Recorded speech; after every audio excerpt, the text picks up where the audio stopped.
Welcome to the Rim Break Rodeo. We hope this video helps. You start by collecting the exact boards and hardware so you avoid pauses mid-build.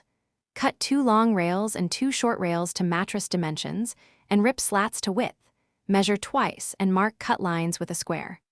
Once done, pre-drill pocket holes for rail joints and countersink bolt positions on posts, because clean joints speed assembly. Make sure to label each piece so you can assemble in order, and clamp matching faces together to prevent binding while you move to the next step.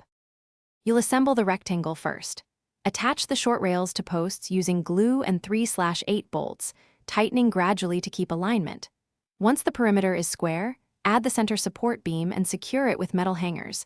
This prevents sag over time, especially on queen and king sizes. Now install 2x4 cross braces at roughly 16 intervals to carry slat loads. After that, fasten battens to the rails, then lay slats with consistent 2-inch gaps. Measure spacing so you finish by sanding edges smooth and applying a protective finish. Stain if you want color, then seal with 2 coats of clear polyurethane for durability. Once cured, set the mattress and perform load tests. Sit and press across the bed to find soft spots or squeaks.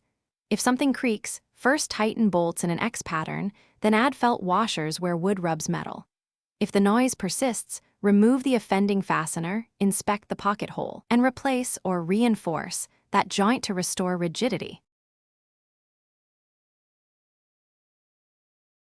Thanks for watching. Consider subscribing if we helped you.